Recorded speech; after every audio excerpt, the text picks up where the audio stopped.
সুতার দাগ যেন একবারে সমান সমান লেভেলে থাকে। ওখান থেকে 1800 দেখাইছে, তাহলে একবারে আপনার সুতাটা পাবেন ওই গ্রিড থেকে 1800 দেখাই আমি ওই গ্রিড থেকে দেখান। আরে একাধিক টেপ ধরুন, ওটা যা মাথা ধরো, সানার ওটা যা মাথা ধরো।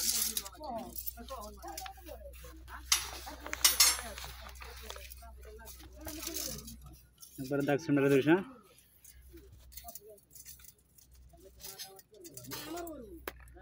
এই সুতে লুজ দিস না, টানতে দেবে। ঠিক আছে কি ওই জায়গা? হ্যাঁ। এখন এইভাবে আপনি ধরবেন কিভাবে? ও ধরে থাকতেছে এখানে, হাত মরে যাবে। সবসময় পেঁচ দিয়ে রাখতে হয় রডে, হাত আপনার 5 মিনিট 10 মিনিট নড়বে। আমি এটা রড বানিয়ে দিই।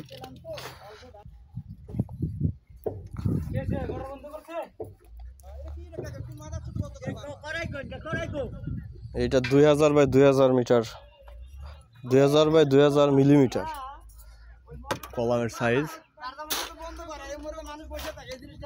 পাইল ক্যাপ হলো 4200 বাই 3700। এখানে একটা বড় কলাম আছে 2 মিটার বাই 2 মিটার, আর একটা আছে 1.5 মিটার বাই হাফ মিটার। সেই দুটার সেন্টারগুলো আমরা বের করতেছি। বড় কলাম যেটা 2 মিটার বাই 2 মিটার, এটার সেন্টার থেকে আমার ছোট কলামের সেন্টার যেটা 750 বাই 500, সেটার সেন্টার থাকবে 1 মিটার 800-তে। এই যে 1 মিটার 800 সুতা বেঁধে দেন। বলে দিছি দেবে। ঠিক একইভাবে এই পাশে আমরা এই গ্রিডটার 1800-তে টেনে নিব। যদি এগুলো আগে একবার রেডি করা ছিল, সব সুতা দেখা ছিল মাপ, তারপরে আমরা বারবার দেখে জিনিসটা অ্যাকুরেট করি আর কি।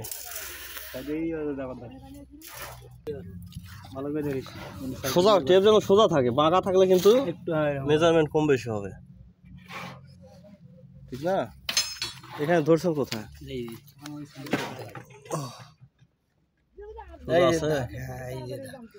আচ্ছা ঠিক আছে, দেন প্যাঁচ দেন। এই যে এরকম ভাবে পেঁচিয়ে রাখতে হয় সুতা, তাছাড়া সুতা এক সাইডে চলে যাবে।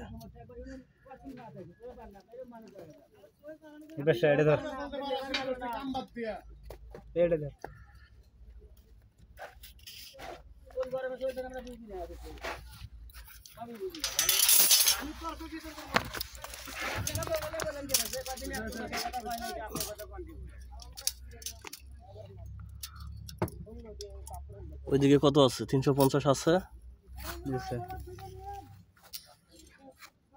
350 থাকলে আমার মাঝখানে থাকবে 175, কিন্তু আছে আমার 76-77।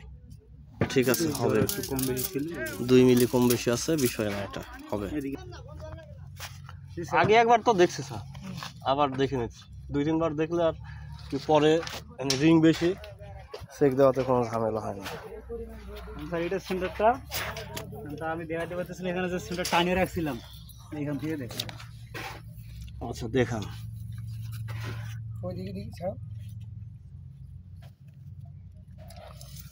এইটা সুতা না,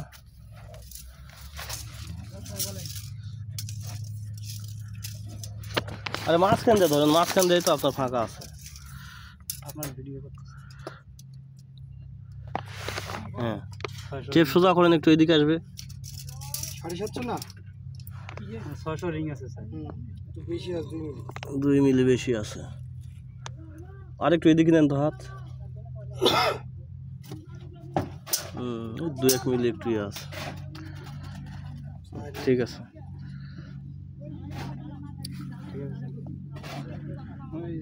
4 মিলি না, 2-3 মিলি, 2-3-এর মাঝখানে আছে। ঠিক আছে, বের করেন। রিং কয়টা লাগছে এখানে? 1 2 3 4 5 6। এটা স্পেসিং এত বেশি কেন?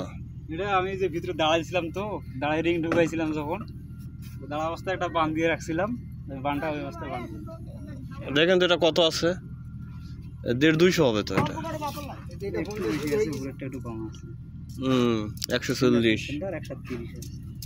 140 ভিতরে দাঁড়ায় ছাড়া তো বাইরে থেকে রিং ঢুকানো যায় না।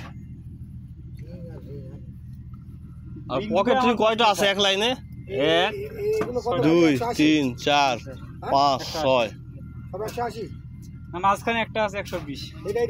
হ্যাঁ একটা 2 রডে আছে 120। এই ছোটটা 120 আর বাকিগুলো 180। ধরেন তো একটা।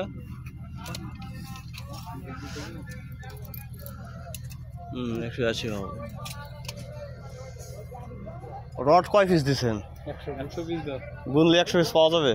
স্যার 1 2 3 4 5 6 7 8 9 10 11 12 13 14 15 16 17 18 19 20 21 22 23 24 25 26 1 2 3 4 5 6 7 8 9 10 11 12 13 14 15 16 17 18 19 20 21 22 23 24 24 48। এইদিক তো আছে 26টা। বিষয়টা হলো এটা, হ্যাঁ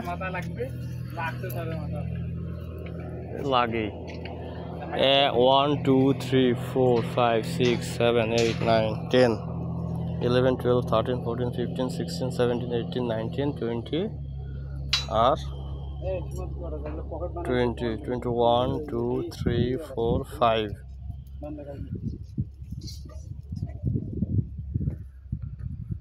কি হলো এখানে? 1 2 3 4 5 6 7 8 9 10। না এই বছর আউটডোর দিতে হবে। তাহলে 26টা বাজবে স্যার। 1 2 3 4 5 6 7 8 9 10 11 12 13 14 15 16 17 18 19 20 21 23 22 23 24 25 26। না প্রথমবার 25টা হয়ে গেছে। আউটডোর যে কোনো আউট হলে স্যার 26টা করে এই হবে। তোমার সেদিকে আছে এই আপেল এদিকে আছে, ওই যে গুড়াগুলো ঠিক করো, গুড়াগুলো ঠিক নেই।